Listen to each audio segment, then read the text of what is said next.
Hello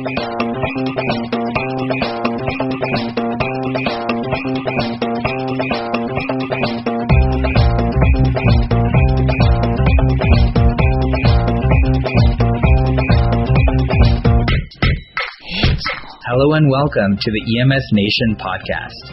This is episode number 18, and my name is Faizan Arshad. We are continuing on with EMS Week in a bold fashion. Today I have two very close friends of mine on the podcast, Andrew Kristopik as well as Ed Coleclough, who are both educators based out of Laerdal in Wappingers Falls, New York, where I also operate pre-hospitally. Today they share their insights in regards to the Resuscitation Workshop, an adjunct to the Resuscitation Academy, where they really drill in, challenge dogma, and dive into the metrics and performance psychology of developing high-performance teams. Now, this is a very interesting course. There are not very many like it. And I think one of the most fascinating components of the Resuscitation Workshop is that they, without fail, have a very heterogeneous group of providers that attend this, whether they're pre-hospital, in-hospital, nurses, techs, EMTs, paramedics, critical care transfer providers, physicians. And one of the things they really astutely do in the very beginning of the course, in a non-judgmental, non-antagonistic way, they monitor each provider's CPR performance, and they share that with them. And it's not designed to be pessimistic or antagonistic, but rather it is purely constructive. And the point that they're trying to get across is having an ACLS card is just the first step into caring for providers in cardiac arrest. And that should mark the beginning of the path to mastery, where we strive to not only challenge ourselves to learn on a day-to-day basis, but also drill and train with the teams that we will inevitably be responding to cardiac arrest with, so that we can optimize the entire chain of survival. So hang on, this is going to be a great one by my two good friends, Andrew and Ed. Good evening, gentlemen. I am so excited to finally have this conversation with you guys. It's been a long time coming.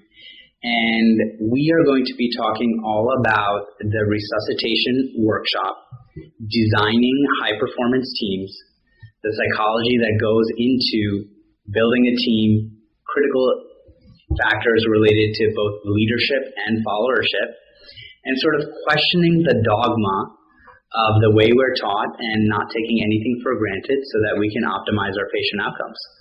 And with us, we have none other than Ed Coleclough, as well as Andrew, and I've been working on this pronunciation, Kristopik. Kristopik. Fantastic. I opted for Smith, but that didn't work out. I don't know how much choice you had in the matter. Excellent. Good evening. Fantastic. Very nice to be here. And what we would love is if you guys could just tell the EMSNation audience a little bit about yourselves, your background, how you two came up with the idea for the Resuscitation Workshop, and then we'll dig in. You guys have some amazing stories to share that really help bring some of these issues to focus. Excellent. So I'll start. My name's Ed, and I am currently a senior program marketing manager for Laerdal Medical, a company that I'm proud to work for. Our mission is helping save lives. And I moved to the private sector industry after about a 20-year EMS career. So I was privileged to work the streets as a paramedic, and then later on a supervisor in an education simulation center. So I have been with Laerdal for 8 years now, and I'm happy to say that I'm still very much involved in EMS. And you hail originally from Ontario, Canada? Yes, so for those that notice the accent. Come on, that's what the people want to know. So our offices are in the exotic Wappingers Falls, New York area, and I'm originally from Toronto area, the greater Toronto area. Fantastic. So good evening. My roots are a little more humble than Ed's. I started in EMS when I was 16 years old in the state of Connecticut as an explorer. I was part of an explorer program and was in a very rural area. I had 90 people in my graduating class, and we didn't have EMS that could staff, or EMTs and paramedics that could staff the ambulance during the day. So we actually had to staff it with high school students. We kept the ambulance at the high school, and if there was a call, we would go out and get the ambulance started up and wait for the paramedic to show, or EMT if there was one available. Did you even have your license by that point in time? I had my driver's license, okay. and in Connecticut you could become an EMT at 16 back then. That's fascinating. So this is outside of Hartford, Connecticut. This is in Granby. Granby, Connecticut. Okay. Yep. North of Hartford. So while Ed worked for a very large professional EMS that had all the, I think it's safe to say, all the bells and whistles. We were joking today. My world was if we had to use a traction splint, it was built out of a couple 2x4s and use a triangular bandage. The original wilderness medicine. Yeah, exactly. I've been with Laerdal for 6 years now, and originally was responsible for the EMS market and then the resuscitation portfolio. Now I am a senior program marketing manager for hospitals and the VA, but still have a passion, just as Ed does, for resuscitation. And it's really been a great journey, especially my work with Ed. I've been really honored to be a part of that. So that's a little bit of my background. Fantastic. Also served in the Army, and that'll come into play in how we design this program and why we focused on certain elements of team training. Amazing. In this, and I'm also a Team Steps Master trainer. Now, where did you guys get the idea to develop this program? What are the roots? How did you guys come up with the concept? And really, what were the steps that brought it to fruition? We've done a lot of work and have formally support the Resuscitation Academy, the premier academy out in Seattle, Washington, and they are the trendsetter and the bar setter for resuscitation academies, and you're starting to see a lot of those pop up around the country. We saw the need for a blend of what the Resuscitation Academy does, but also a focus on building high-performance teams and taking elements of, I mentioned Team Steps. We saw a need to take elements of Team Steps, elements of simulation, and put together a program that was really focused more on building high-performance teams, with resuscitation being the common language, if you will. This program could be applied to anything. The process that we've used could really be applied to, I think, any clinical topic that involves a heavy team component. Do you agree? Absolutely. So we recognized there was a need out there. There were some very high achievers in the industry that were achieving their ultimate goal of ensuring that teamwork and team concepts were intentionally communicated and deliberately practiced. But we found that on average, the average environment didn't necessarily embrace that, and that we recognized that teamwork and team collaboration isn't as intuitive and does not come as naturally as one would expect it. We expect, especially in EMS, that we remain isolated for long periods of our day, but then when we get together with colleagues and other allied services, we're supposed to just work seamlessly in a team. And we all know that doesn't necessarily happen. It doesn't happen by accident. So we wanted to find a common language, something that we could communicate the message to and really demonstrate versus just talk about it. And we'll talk about some of the benchmarks that we use during the resuscitation program a little later, but really to illustrate that, because we know a lot of people in EMS specifically need to have it illustrated. They need to see it in practice. They need to see it in action. And we also recognize that there's a lot of talk about good leadership. There's not often a lot of talk about good followership, right? So we all talk about the qualities of good leaders and what we expect out of them, but we don't often talk about good followership or show good examples of that.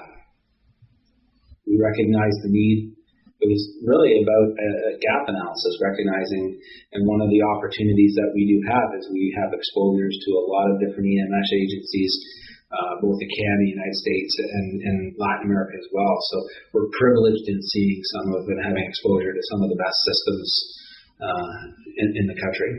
That's a very interesting comment. So exposure to the best systems, certainly. So you can see when folks are drilling, training, have simulation exercises, and are gelling in the way that they work, how that can come together and coalesce to really improve patient outcomes. And on the flip side, you also have exposure to systems that do not work as efficiently. And of course, one of the missions of the EMSNation podcast is to help work on those disparities, to break down the root causes, and to elevate the level of care for providers all across this country and, in fact, world. So we're super excited to dig in to some of these concepts. I know there are a lot of stories, real-life stories that we're going to get into, and I'm excited about that as well. Now, just to talk about the start of the day. Now, you have a group of providers. How do you target who you want to appeal to? How do we get these folks into the room together? Because they're not just EMTs, paramedics, supervisors, RNs, emergency department technicians. It's a varied group that you have together. How do you bring them together, and what's the sort of common shtick? Well, I think that's a really good question, and we had to target to make sure we had the right people in the room for success, not only in this day, but in the future outcomes as they go back to their respective agencies or their respective hospitals. And so, the first qualifier is that this is team training. So it's not one single organization that constantly works together. It's a mixture of disciplines, first of all. So whether it be hospital and EMS providers, whether it be firefighters, police agencies, physicians, what have you, all different levels of providers. And that's why you'll hear us refer to this, and we talk about CPR as a common language, because the first obstacle was to have a common language or a benchmark discipline that everybody shared, right? Mm-hmm. So we could have easily used ACLS and then excluded some people. We wanted to make sure that we were talking at a level and a language that everybody could understand as well as embrace, and had an opportunity to change their behavior once they left. So once we've identified those people, it's about then the subcomponents of who those people represent. So we try to have people that are frontline healthcare providers, but it's also imperative that we have some decision makers, because we want people to have an aha moment, let's say, during the event, and to take that feeling and enthusiasm back to their organization and be able to affect change. So we know a lot of times the tail wags the dog. There's a lot of paramedics that are really driving the level of clinical practice in their smaller agencies and services, and take a lot of good things that they learn back and share them and drive change. But we also recognize that there has to be those stakeholders, the decision makers involved in learning this, and by actually experiencing how easy it is to develop good teams and to recognize the need for that. So it's a mixture of disciplines and a mixture of authority levels, let's say, within each class to make it really successful. To now circle back to your question about, okay, so now how do we engage all these people? Yeah. And we can also cover this in just a moment, but I'll give you a sort of a step-by-step for the course. There are essentially three. You could divide the course, the day, into three parts, and then there's some subparts. But the first part is really understanding and frankly coming to grips with your own skill set. Then moving to how do I apply that skill set in the context of a team? Then how does that team roll with the punches, if you will, with the realities of practicing in a real-world environment? Because we all know, especially in EMS, no situation is the same, right? Every single cardiac arrest is going to have a different environment, potentially different people on the team, potentially, even different equipment or equipment that doesn't work right, whatever. So we go through this building process, coming to grips with your skill set. Here's an interesting challenge when it comes to CPR. And it's very interesting because people think, CPR, this isn't really that challenging. Hands on the chest and palm. Right. Well, first of all, not everybody is equipped to do the same job on the team. Not everybody should be doing compressions, for example. I come in to work with a sprained wrist, for example. What am I doing? Getting involved in compression. Mm-hmm. Or if I'm that 90-pound individual that just can't get the requisite 2 inches, I'm not going to fly. Mm-hmm. I'm potentially having an asthma issue that day. Should I be attempting to go even past a minute? Should I be even doing that job? So what we do at the very beginning of the class is we give people a test. They have to do a minute of compressions. Now they're doing this on a Laerdal Resuscitation QCPR mannequin, so that's going to measure everything objectively and scientifically according to the 5. But we're only focusing on 4 metrics in this case because we're just doing compressions. But they have to do a minute. They have to guess their score 0 to 100. We give them a random number. So we maintain absolute, it's like HIPAA, it was absolute anonymity throughout the class. But we give them a random number, and we ask them to guess their score, and then we record what the real score is. They don't learn what the real score is until a little later in the game.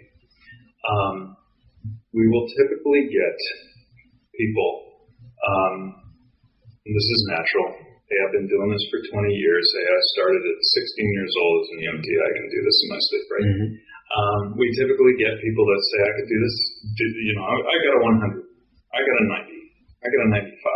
This was a joke. Later on, they learn their real scores. And this is no exaggeration. We have people that assume they are confident that they got a 95. They got a 10.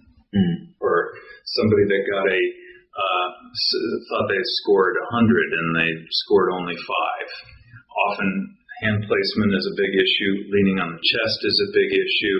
Sometimes compression depth, I'd say leaning on the chest and hand placement are huge issues, enormous issues. But it also illustrates, too, that, because those are the people that think they're doing well and aren't meeting that standard. But there's also the other population that thinks they're not doing so well that may be doing better than they are. Well said. Right? Mm-hmm. So the interesting point of that is when we talk about assessment and feedback and we talk about truly understanding performance, it really is irrelevant if you're doing better than you think you are, you're not doing as well as you think you are. The reality of it is that without exception, especially in our test group that was about 300 people when we initially tested this program, out of that initial test group of 300, we had one person that was close within a 5% range. The rest were totally in a greater range of 20 to 50% off of where they thought they were. Wow, that's incredible. So it really speaks to understanding how well you are performing because we don't have that feedback traditionally. We don't have that opportunity to really evaluate how we did. We only share these scores at a very appropriate and poignant moment, of course, where those scores, when we share them with people, are really going to have an impact. This is a course that takes people through a self-discovery process, and I can tell you 2 things. People don't want to leave at the end of the day. They want to keep going, typically, if they've got the energy. And it's a painful process in getting there. They will continually learn throughout the day. Based on what we've seen, we certainly advocate this as an approach, not necessarily the only approach, but as an approach. It's an approach that helps you, that takes you through a full immersion into finding out what you don't know. But it's necessary. Going back to what we were talking about with understanding your scores and understanding what you're good at. Would you mind just spelling out the metrics, Andrew, that are compiled or composite within the score? Sure. So we focus on, first and foremost, chest compression fraction, then depth, rate, recoil. If we introduce airway into it, then of course your ventilation. Those are all the metrics that are measured on our QCPR mannequins, and those are the ones that add up to whether you're delivering quality CPR. Now, what's nice about having the ability for people to see and measure those 5 metrics is they'll also find out what their strengths and weaknesses are during an arrest. There are people that they know exactly when they're going to start to fade. It's that 1 minute mark or 2 minute mark. Okay, I'm starting to lean. Historically, I lean on the chest at 2 minutes. Somebody better relieve me.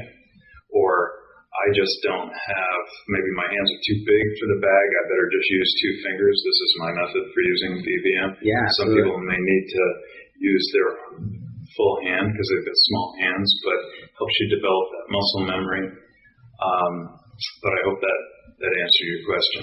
Chest compression fraction is the one that we tout that as the king of the metrics, and it's an interesting equation because it's your hands on the it's your chest compression time in relation to the total arrest time, and I think it's interesting how the American Heart Association put that measurement forward versus something else. So the minute you know you've got an arrest, the clock starts ticking. You need to have your hands on the chest.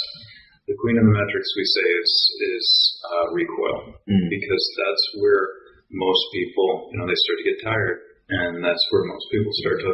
And that's exactly what I wanted to start asking you guys about as well. As a medical educator and medical director, recoil is a difficult concept to teach.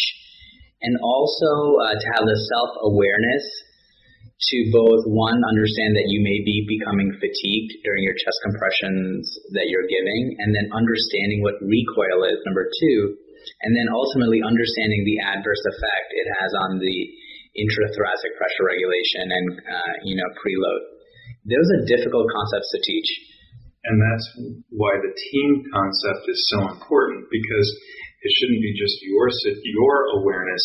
It should be the situational awareness of the team. Okay. It should be, okay, Andrew's tired. Whoever's got the ability to focus, whether it's the person operating the AED or now you've got a team leader, you've got the luxury of having enough people to have somebody acting as coach. Andrew's getting tired. The next time we analyze or the next time we bag, somebody takes Andrew's place. So it's got to be a team situational awareness, not just an individual's, right? And that's where good followership comes in, right? These simple concepts of, leadership is great, but again, good followership, understanding your abilities, understanding your limitations, and receiving that feedback, and that direction from a good leader to say, okay, we're at 2 minutes. I know you don't feel fatigued, but science shows us that a high percentage will be fatigued, and it will therefore compromise our mission today. And it's time to swap out, even when you think you're still capable of doing something, right? It's that good followership that allows people to. More so, you need to take a break because I need you on chest compressions and others, 2 or 3 cycles. Yeah, absolutely. It brings up a very good point, because what we see at the beginning of the class, everybody wants to be the hero, and the hero spot is the compressor. The person operating the AED is just kind of hanging out for 2 minutes, right, watching everybody else work. Everybody wants to be the hero and be that compressor. Not everybody should play that role. The hero is the team. It's not the individual.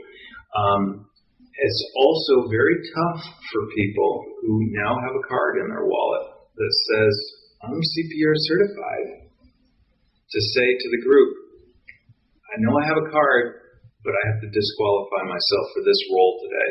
Or at 2 minutes, somebody needs to relieve me.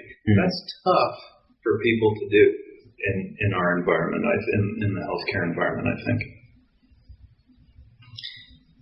Interesting. Why do you think that is?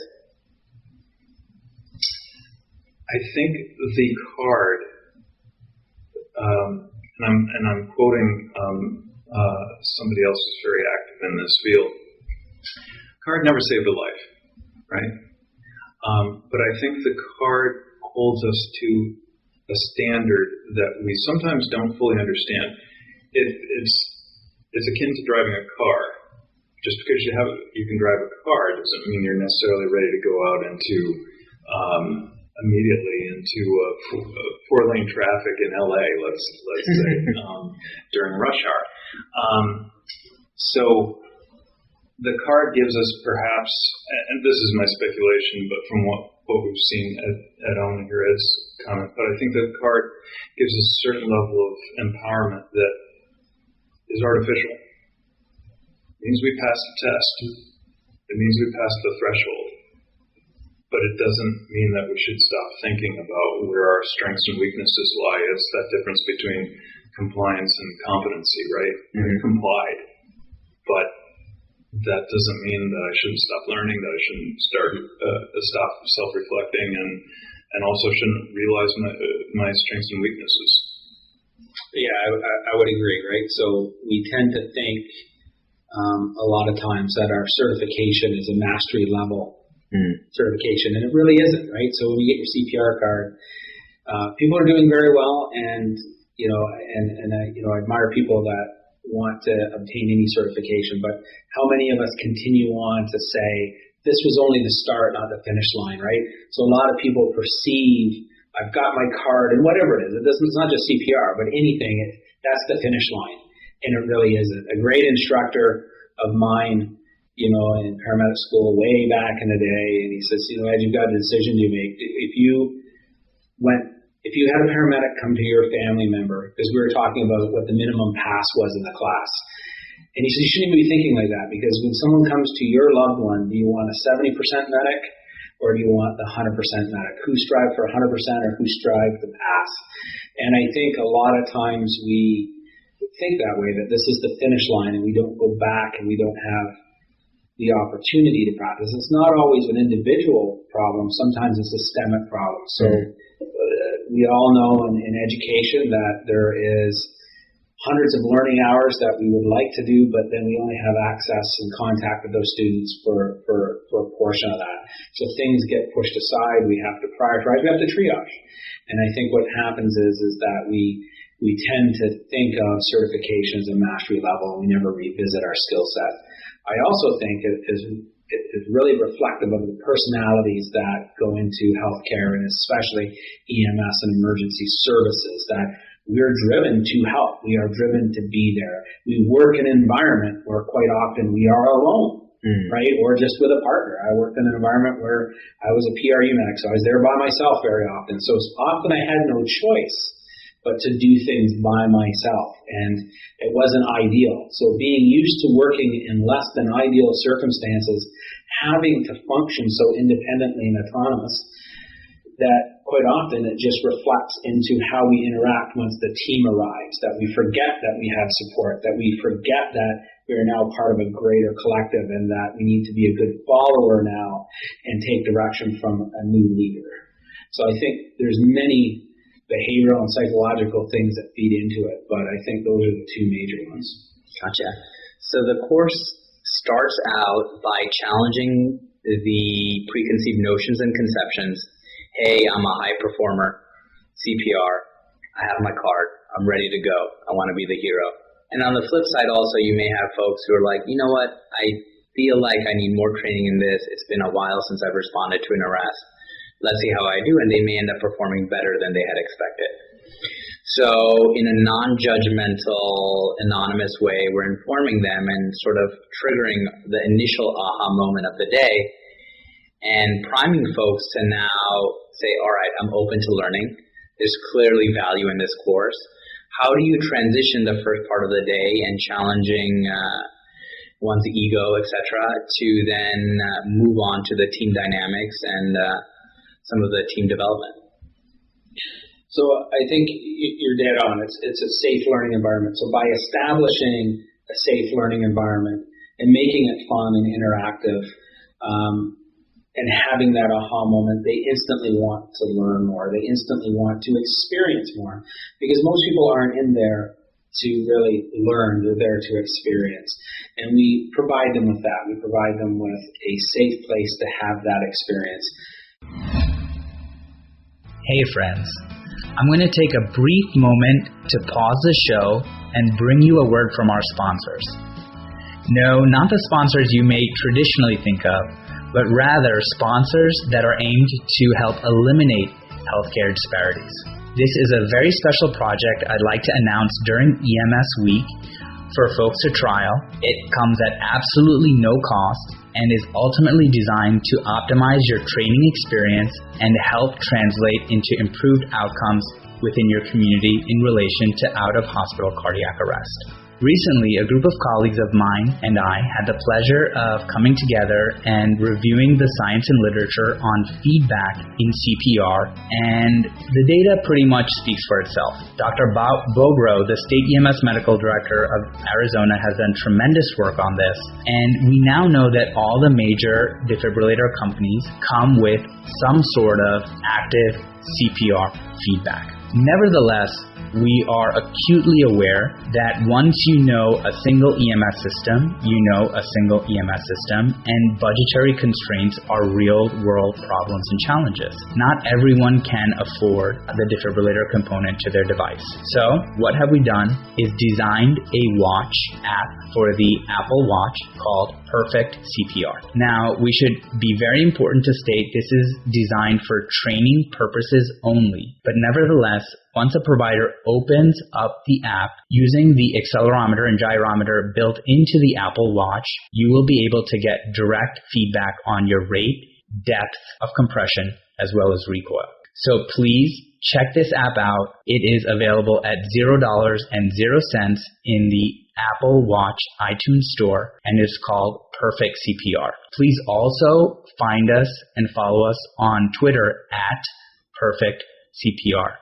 Again, we're beta testing for this, very excited to launch during EMS Week at a cost of $0 and would love your feedback. We can all do a part to help improve the health disparities within our country, and feedback is definitely a requisite component to that. Check us out.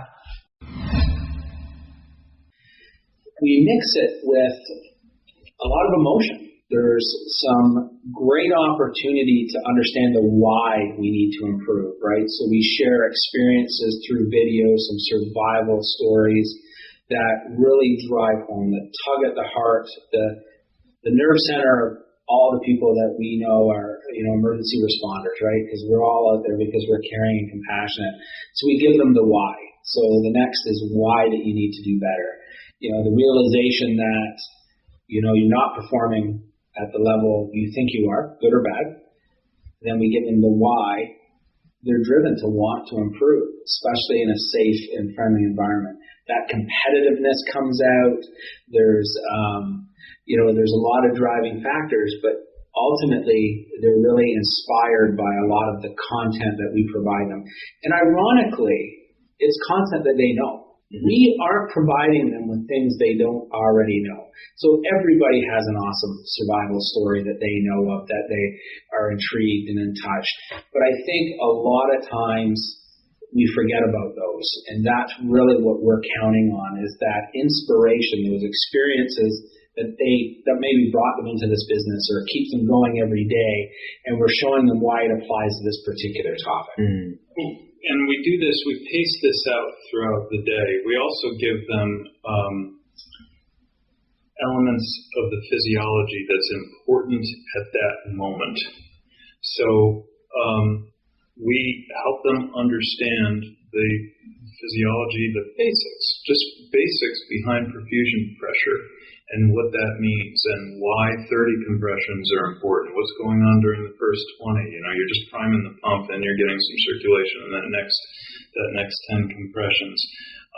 Later on, when we introduce an AED into the equation, and now we're working with a leader. And it's very interesting because one of the first challenges the leader has to do is he has to actually override the directions from the AED. We talk about hands-off time. We usually startle people with this statistic because it's one of my favorites, that every 5-second decrease in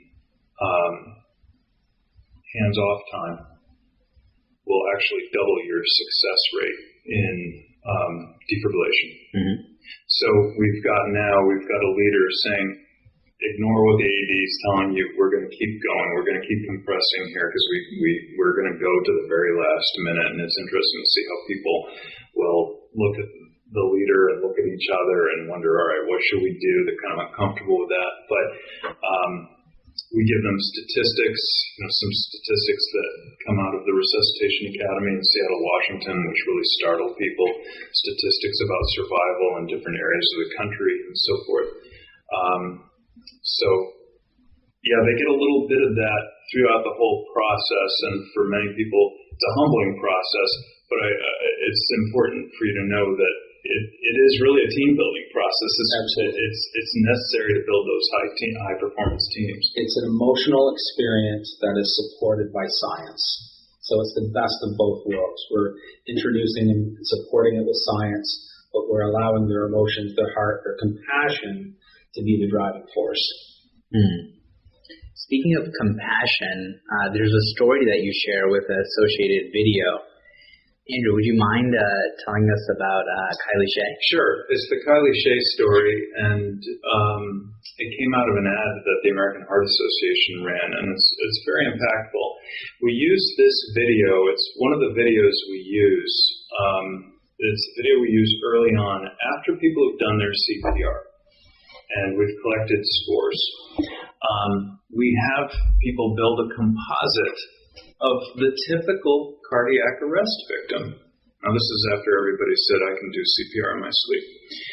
And the composite ends up being typically somebody that's on in their years, sedentary, smoke Lucky Strikes their whole life, The main profile. Yeah. And, it's a tough moment. I'm glad Ed said it. And it is, some of the stuff we do is kind of tugs at your emotions. We look at people straight in the eye and say, how do you feel about investing your time and putting yourself at risk, which, in EMS, so many people do, putting yourself at risk to save this particular patient? How do you feel about it? Let's all be honest. And, you get some people kind of like lowering their heads and everything. Well, let us show you a film, because some people will admit, you know what, you're right. This is how I view the typical cardiac arrest victim, and it's not right. And it's not right that we have some preconceived notions about that person's quality of life and, so forth. It's just wrong. So we show this video, the Kylie Shea video, and it's a video of a beautiful young girl who's taking us on a tour through her elementary school. She's 8 years old, and as she goes through, and if I had a daughter, she would have been my daughter. She's just an adorable girl. She shows us her math class. This is where I go to math. Then she shows us her gymnasium. This is where I practice dance. Then she shows us her lunchroom. This is where I eat lunch. She shows her locker, and a little picture of her boyfriend appears. She covers it. Says, you don't want to see this.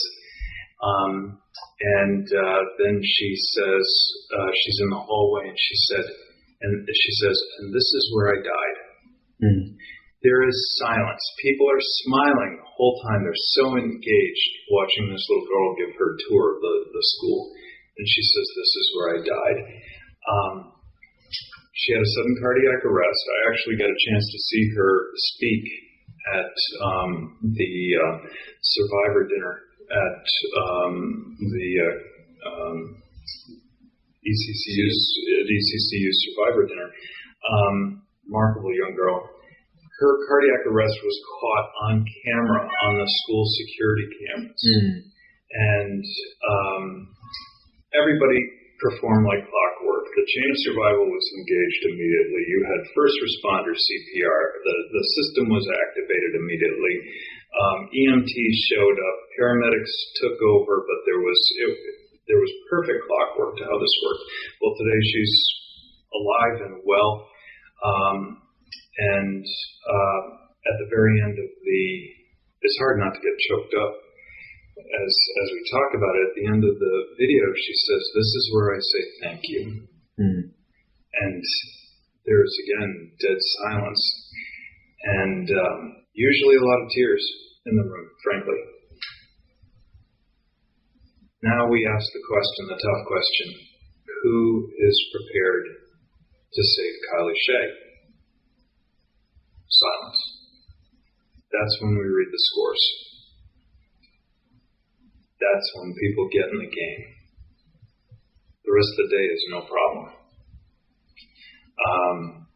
There's another video we show at the very end. I can talk about that a little later, but that's when people get in the game. So this is one of the ways we tug at people's heartstrings, and you won't find anybody backing off at that point. People really want to continue to improve, and they roll with the punches. And they do. Yeah. And they do. They really do rise to the occasion. That is one of the things that is so delightful for us, is to see the positive momentum that is gained and see the outcome, because you have to understand is that they come into this experience with a level of performance that is not ideal. And throughout the course of the day, we give them more complicated, difficult situations to deal with, but their performance improves. So the situation is getting worse, but their performance is improving. So it's really, really impressive to see after they get that initial aha moment of maybe I'm not where I should be, and here is a good reason to improve, and to see them where they end up. It's pretty amazing. When you see the dramatic difference between the score on their own and the performance at the end of the day, it in itself is very inspiring as well. One of the things we do, so we walk them step by step. So they get a chance after they've heard their scores, they've seen the Kylie Shea story, they have a chance to improve their performance and also now understand their performance. Then we throw them into, after they've done that and after they're now confident that they're doing better, we throw them into a 3-person code. And they're now all looking at us like, hold on here, we've just been doing this as individuals. What do you mean you're throwing us into now a cardiac arrest situation? And we say to them, well, you got a card in your wallet, man, right? Card says you can do it, right? Now they're starting to get it. Now they're starting to understand, yeah, my card just got me through the door. And they know it's going to be a little painful. And it usually is kind of painful. It's a crash and burn usually. But after that, we say, all right, let's take it apart. Let's see what we can improve. And we go through their concept of what could be improved. Then we introduce more formal concepts. We introduce the CPR triangle. We show them the proper locations. Compressor should always have the patient's head to their left when they start out and so forth. So you can get the AD pads on easier, the other person applying the AD pads. And we give them some structure. They run a code again, and now they're kind of happy.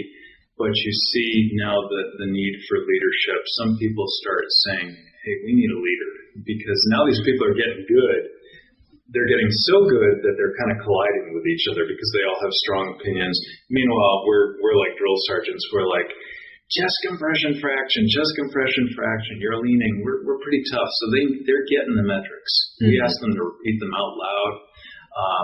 If they leave without knowing at least the king and the queen of the metrics, the chest compression fraction and leaning, they didn't attend the course. And it's very interesting. We ask everybody to choose a leader.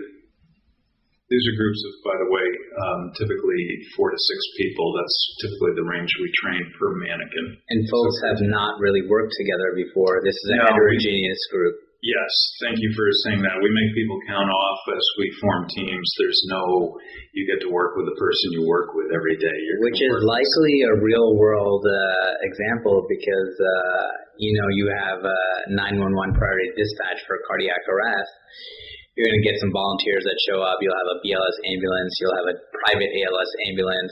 You'll have municipal fire show up. And there's a high likelihood that the providers that arrive have never worked together in regular patient care, let alone resuscitation of a critically ill patient. Sure, exactly. And that's why we go through this next exercise, which is we ask everybody to choose a leader. Every team has to choose a leader. And they're all smiling and happy that so you're motioning to me. People can't see that. What we do is once they've chosen a leader, we say, all right, leader for group 1, go to group 2. Leader for group 2, go to group 3. And people are devastated. But we say, that's the real world, right? Mm-hmm. That's exactly what's going to be. And you can see the teams are forming because they're not happy with that. Am I right? Absolutely. It really illustrates the importance of good followership as a new leader comes in.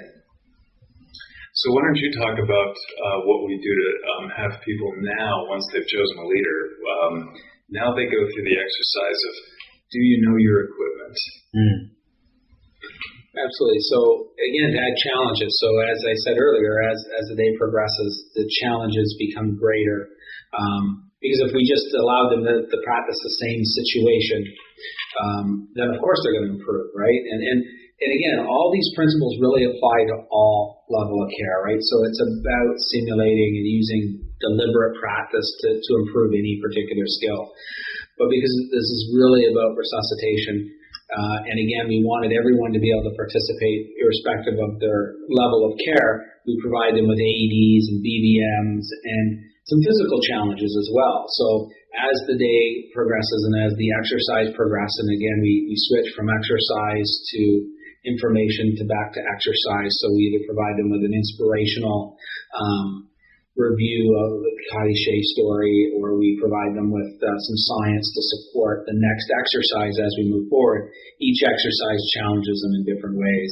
So it may be the equipment doesn't necessarily work appropriately, it fails, or we provide them with working equipment and then we switch it out. So all of a sudden now they have a BVM that won't hold air. So now they can't ventilate the person. So how do they react? How do they work together as a team to overcome that? They have a DFib that isn't programmed appropriately. So it's telling them to do one thing while they really know they should be doing something else. Do they follow the machine or do they follow the leader? We introduce some environmental issues as well. So it's hard to duplicate environmental issues. But we did it on a very basic level. So we used safety glasses, and Andrew came up with the idea we scuffed them up with sandpaper so you could see through them, but not effectively. We give them earplugs so they can't hear effectively. We really try to replicate some of the environmental circumstances, right? And initially we have some issues. Every now and then we'll have a little rebuttal of, well, this isn't realistic. And I say, well, you've never really intubated anybody then with full protective equipment, right? As a clinician practicing during SARS, I can tell you that about 3 seconds after you put all your PPE on, you can't see anything as you're trying to visualize the cords, right? You're bent over, everything is steaming up. So the safety glasses were inspired by those kind of environmental issues, and even the earplugs. How many times have you been during an arrest or during any sort of patient care where the jaws of life are humming away, or a big diesel engine and you can't hear your partner who is 5 feet away from you, or even in the resuscitation room after you've rolled into the emergency department, you're trying to give a report and everybody's yelling orders. You don't have the perfect environment. We never practice EMS especially, right?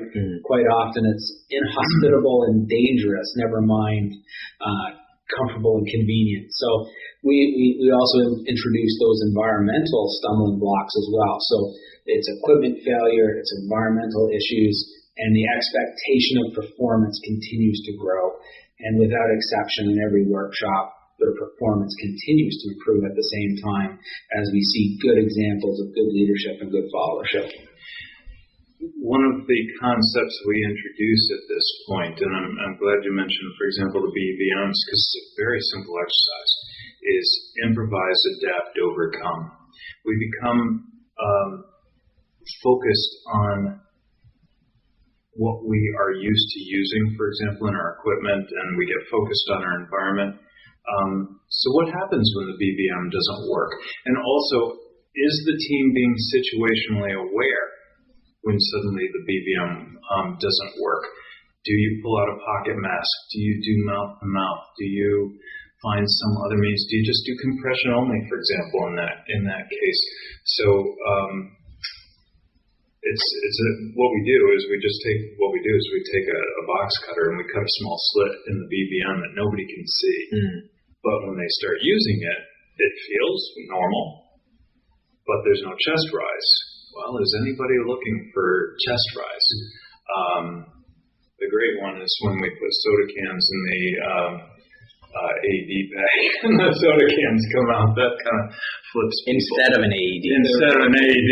It's like, but you've got to live for the chest compression fraction. Don't be focused on the Coke cans that just fell out of your AED and volunteer ambulance. That must have been the Christmas party or something. But yeah, you got to just get on that chest. But you'll see, as people keep getting coached and reminded, you got to live for those metrics. Nothing stops them. And then when they're in that final exercise, we've done exercises. They had to do an exercise in the dark once, simulating an electrocution. Power was out. So guess what? You're doing CPR in the dark. All you got are your little. We gave everybody pen lights and just wanted to see would they figure out what to do with the pen lights. And we've done other very crazy environments, but can you acclimate? And our hope with for example, the safety glasses, their very last exercise is always in an environment that is going to throw them a curve. Because 95% of what you're learning the whole time is really what's surrounding you. There's just so many elements surrounding you all the time during your training. Can you roll with those environments? We don't let them talk. The last code is silent. They have to use nonverbal cues to be able to work as a team. And they're wearing goggles and have earplugs in. Correct. Yeah. I remember you mentioning that to me. There are certain elite EMS teams that train that way. And Sydney Hems is the example that comes to mind. They have really developed this concept of stress inoculation training. And for those folks that go through their boot camp, which I believe is about a week long, I have some colleagues who have done that. And the photos on Twitter are really remarkable. But throwing all sorts of challenges to the provider that are unexpected and highly uncomfortable, whether that be noise or taking away one or two of your cardinal senses, and just training in that environment. How many of us can honestly say we've done a drill with a cardiac arrest in the dark, or with extreme noise preventing us from hearing one another? I don't think that's commonly practiced. And EMS, as you guys are saying, expect the unexpected. And how often do our senses are overwhelmed? And I mean, we know that when you're stressed, you don't hear as well. We know when we're stressed, we get tunnel vision. We know all our senses are compromised in a stressful environment, irrespective of really if that environment has loud noises or bright lights or anything as well. So we already go knowing that just the stress of the actual situation itself could limit our senses. So absolutely, why wouldn't we train to that? So then along those lines, how do you guys view simulation in general in regards to its nature and scope in pre-hospital training and education? And also, what are the limitations to simulation in pre-hospital training and education? I think it's vital. And I also think EMS has been doing it for a long time. I think one of the first things we need to realize is that EMS has been one of the first health disciplines to embrace simulation. Maybe not voluntarily, maybe not consciously, but I think EMS has always been doing it. It may be with what we call a standardized patient today. Years ago, we just call it a fellow volunteer or a classmate, and you practiced and you did that. I think basic principles of simulation have evolved, and we recognize the value in the psychomotor skills deliberate practice, as well as the value of debriefing and reviewing performance. And I think, once again, EMS has been doing that for years. How many people debrief on the way back from a call from the hospital back to the base? You're talking to your partner quite often about how that call went and things like that. So I think, we've been doing simulation quite a bit in EMS, and I think we just need to be more conscious that it is happening and be a little bit more prescriptive when and how we use it.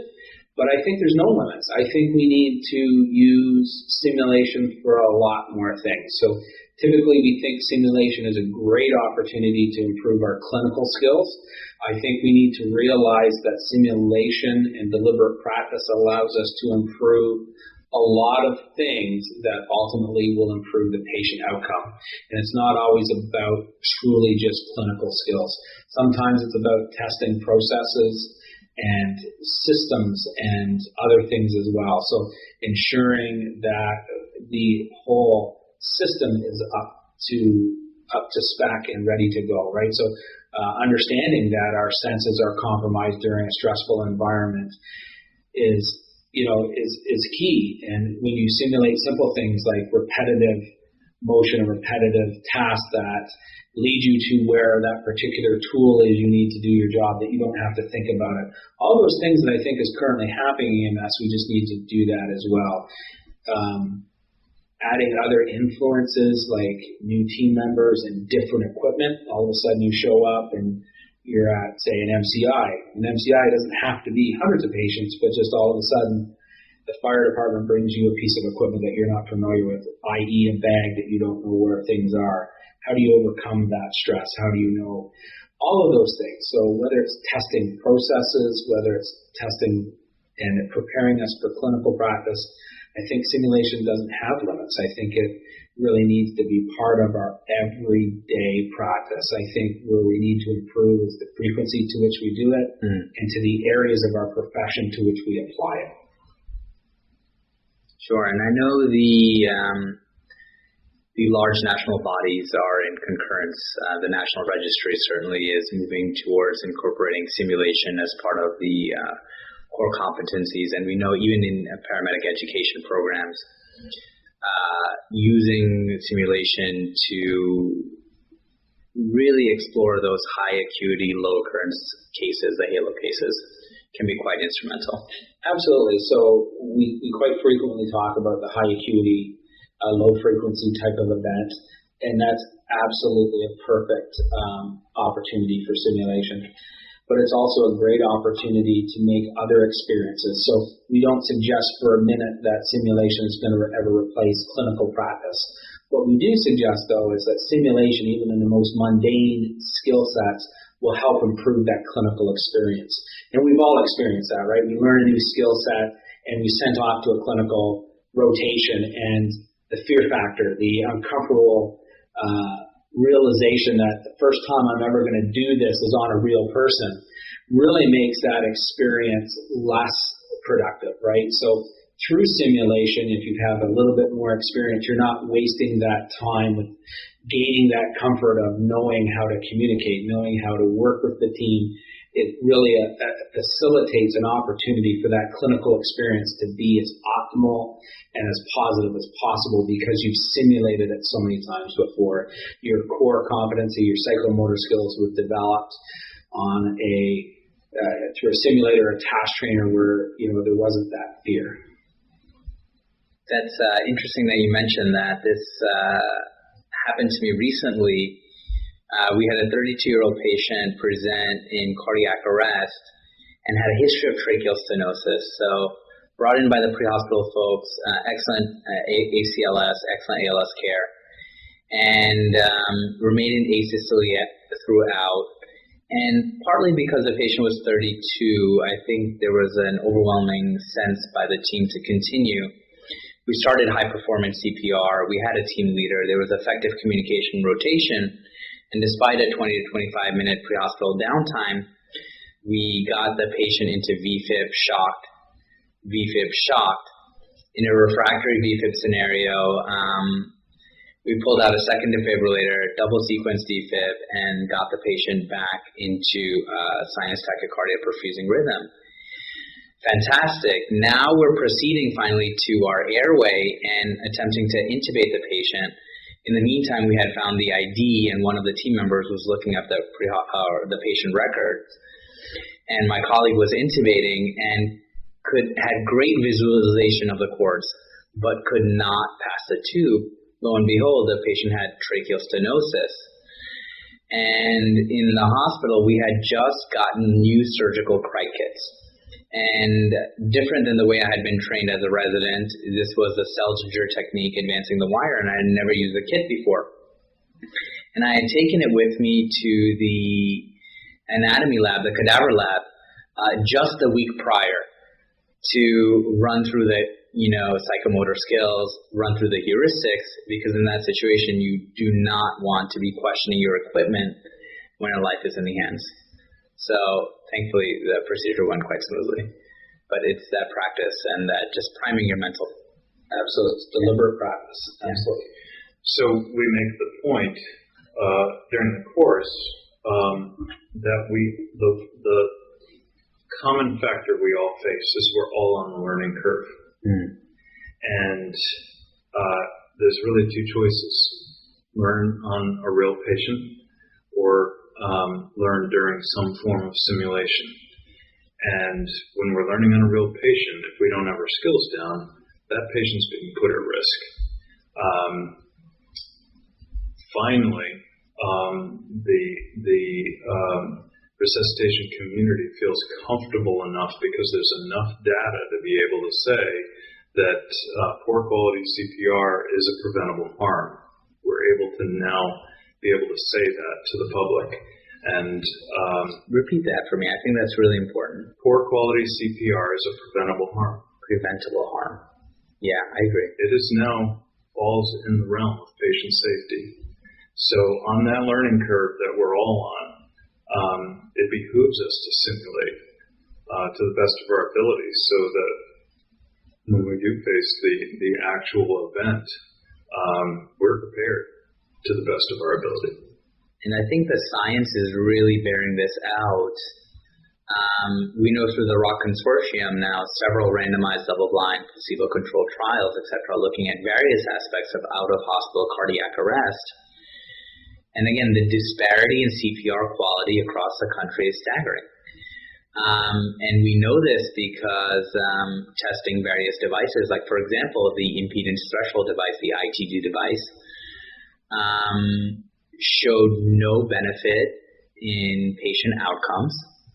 And that was quite surprising to folks who understand the physiology of thoracic pressure regulation, and was confusing. And the post hoc analysis, which luckily they were able to go back, the feedback on actual defibrillators has advanced quite a bit over the past 5 years or so. So all three monitor companies provide direct CPR feedback. If you do have that component, they were able to look at those patients that received high-quality CPR, and those patients had improvement in outcomes, whereas those who did not and had the use of the ITD had worsening outcomes.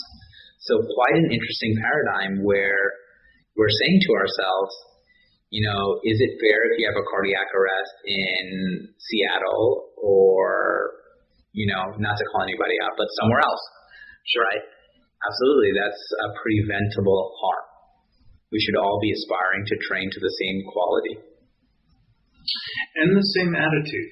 It's really interesting. Ed mentioned earlier that we appeal as much to people's minds as we appeal to their emotions. And Seattle has the mantra that everyone in VFib will survive. That's just their mindset. And we share some of the statistics from across the country. Seattle right now is at about, I believe it's approximately 60%. They may have crossed the threshold into 62. Witness VFib, witness VFib with bystander CPR. And so their success rate now is 62% of those people walk out the door. They're not just that they're not in a wheelchair. They're not having to relearn so many of their motor functions and so forth. They're walking out the door. Other areas of the country, yes, not to call people out, but there are areas of the country where the survival rate is actually 0, 4%, 3%, and so forth.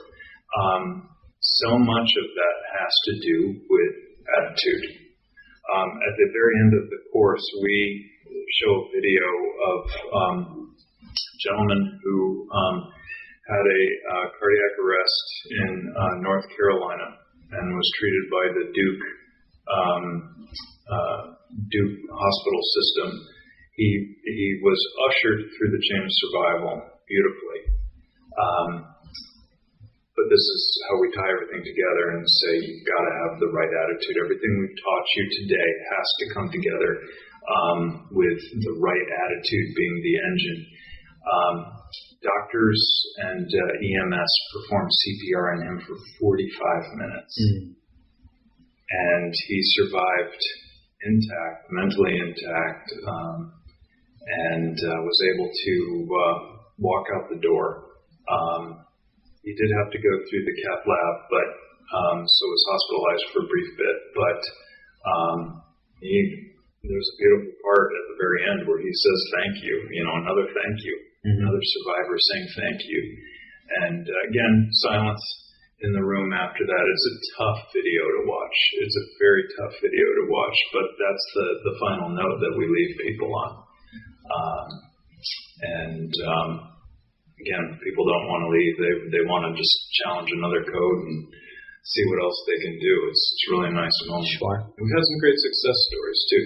Some nice follow-up. So at the end of the day, people are very excited, albeit exhausted. You push them out of their comfort zone. And we know that discomfort is the optimal environment for learning. What do they do from there? How do they move forward? What is the long-term prognosis for themselves and their agency? Our hope is that they bring everything they learned back to their organizations. We make the presentation materials available to them gratis. If our mission is to help save lives, that's Laerdal's soul. And so if they go out and save a life as a result of this, we're content. We're very happy. We're very honored to have been a part of that. If they decide that they want to come back to us and ask us to come in to do training, if they want to invest in quality CPR equipment so that they can conduct the same kind of training that they just experienced, we're absolutely delighted naturally. But at the core of this, our mission and our intent with this workshop is to help save lives. We got a beautiful note, and I'm sure you've got some comments, but after one of the classes we gave, one of the workshops we gave up in Massachusetts, we received a note from a nurse who said, she wrote to us and said, I went back to my hospital. I witnessed a cardiac arrest right in the hallway of the floor I'm responsible for. She immediately called together a team, told them exactly what to do, coached them through the process, and saved the patient. It doesn't get any better than that, frankly. When you know that you've somehow been a part of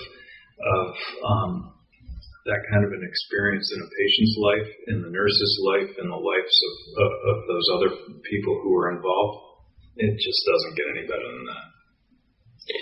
Absolutely. And I think that's, a great success story on that level. And that's really what we're striving to do, is to get people to reignite that passion, likely the passion that drove them into the industry that they're in already.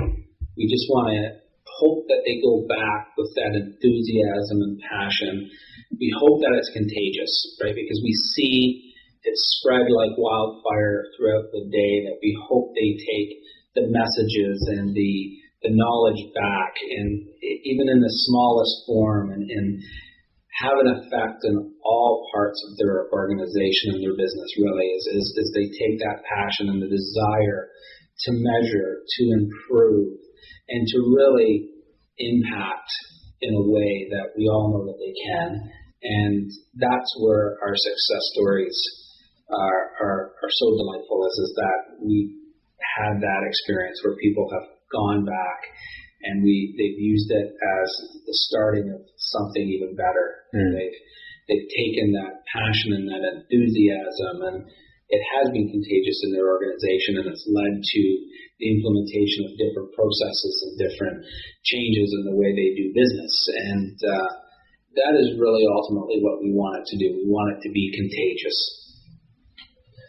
So I'm sure folks are very excited by all this. Where can they learn more about the Resuscitation Workshop? There's a couple of different avenues. If they are working with someone from Laerdal, they can contact their local Laerdal rep, or our inside sales department if they work with somebody in our inside sales group. They can also go online if they go to laerdal.com and then search under SUN, our Simulation Users Network, SUN.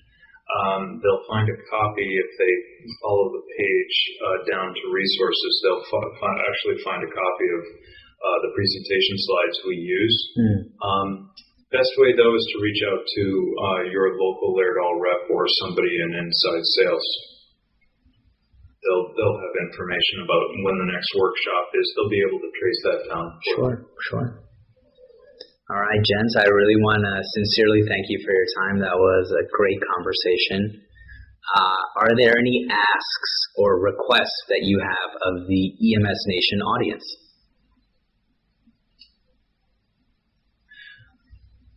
That they do view poor quality CPR as a preventable harm. We're at the point where we know that high quality CPR is the key determinant influencing whether somebody, all other issues aside, any morbidities and so forth aside, is the determinant of whether someone survives intact from certainly a VFib, sudden cardiac arrest. So it's understanding that. It's getting in the game. It's maintaining the attitude that nobody, especially with VFib, is going to perish from a sudden cardiac arrest. That would be my request. My request would just keep striving for that mastery level. I think that's what we all get in the business to do, and somewhere along the way, for some of us, that slips.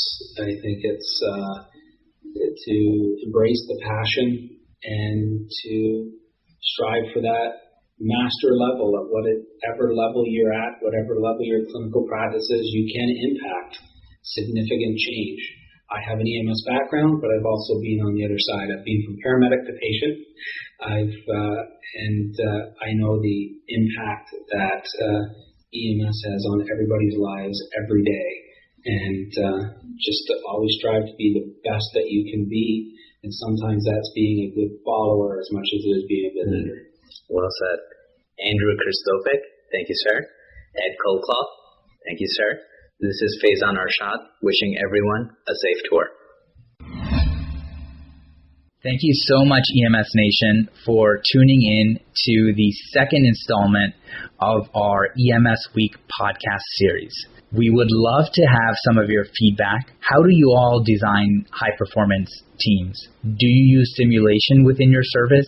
And how often do you train high acuity, low occurrence cases like cardiac arrest? Do you all come from systems where there's a mix of volunteers, first responders or firefighters, EMTs, and ALS? And how often are you guys, or rather I should say, I'm sure there's a wide variety of transport times and a nuanced approach to the way that is accomplished. We'd love to hear more of your feedback on the EMSNation podcast. Please find us on Twitter at EMS_nation and subscribe to the podcast on iTunes. EMSNation, thank you so much for listening to the podcast, and thank you so much for dedicating yourself on a daily basis to go out there and provide incredibly high quality pre-hospital care, and to committing to be on a path of both personal improvement as well as systems-based performance enhancement. Now, we'd like to remind you we could really use your support. If you happen to have an Apple Watch, we'd love it for you to download the Perfect CPR app and use it during training, and let us know what feedback you have. At present, it's designed to give audio as well as haptic feedback during training cardiac arrest scenarios, and our hope is this can help improve outcomes both in the community and on a systems-wide basis to help decrease the disparity in outcomes in out-of-hospital cardiac arrest.